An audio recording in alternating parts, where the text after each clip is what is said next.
Meet James Riles III, a Morris Brown College graduate and founder of the Atlanta Drum Academy. I got the chance to hang out with him and his students for the day and learn more about the program. Start on Trayvon's part. 1, 2, ready, and da-da-da-da-da-da-da, everybody, and. It's HBCU Go time, and I'm sitting here today with James Riles III, the owner of Atlanta Drum Academy. James, where did it all start for you, your love for music and, getting into the journey that you're in now? Right, so I'm from a small town called Nichols, Georgia, which is South Georgia, Coffee County. We only had one red light in my hometown, so it wasn't much to do where I'm from. So my parents, James and Debbie Riles, they bought me my first drum set when I was 3 years old. 5 years old. And the reason why I say real drum set, this is one that they had to take out a loan to get, so it had to be financed. So that was my first real drum set. So from there, I started playing in the church, and then of course I got in the band in middle school, Nichols Elementary, and then I went to Coffee High School in Douglas, Georgia. My band director, Mr. Robert Lawrence, recruited me there to play the drum set for the jazz band, and of course I was in the marching band and everything else. So from there, Mr. Eddie Ellis came down and recruited me to come to Morris Brown College. After Morris Brown College, I graduated and I started teaching in like music stores, teaching for local high schools. And then I had my first gig of teaching kids at Camp New Beginnings in Lithonia, and I knew from there that I wanted to teach kids. So 2011 is when I started Atlanta Drum Academy. ADA has two age groups, the Little Rascals, which consist of elementary and middle school students, and the Grind Time group, which are the high school and middle school students as well. The youngest students in the programs right now are ages 3 and 4 years old.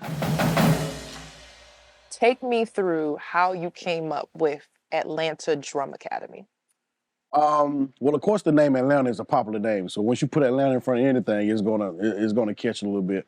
But my son, Cedarian, my oldest son, he was around, I don't remember how old he was, maybe 6 at that time. And he was drumming too at 5 or 6 years old. I wanted to create something for kids that around his age that could come and play drums as well. Because usually you can't get in the band or anything until you're in middle school. So I started to get kids that everybody else said was too young to teach. We would take them at Atlanta Drum Academy. And some of those same kids now are graduating and going to other schools and stuff now because they play with us for so long. So I created the drum line for younger kids to play along with Cedarian, and from there it's just taking off. We've done several performances, several TV appearances, and we plan to keep it going too. Okay, so James, I was very observant throughout both practices, and I just see how you mentor these kids, but you're hard on them, but it's from a tough love aspect, right? But also too, you come in, it's about business, right? I could sense that even from your smallest kids, right?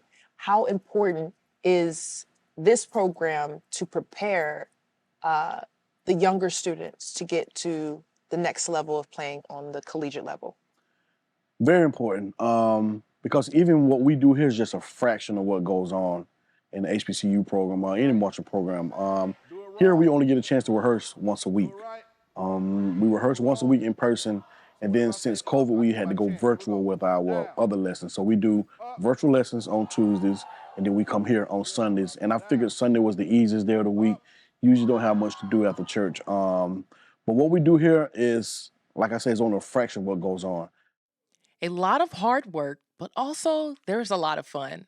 I had the chance to test out my drumming skills with the program, and let's just say I have a lot of practice to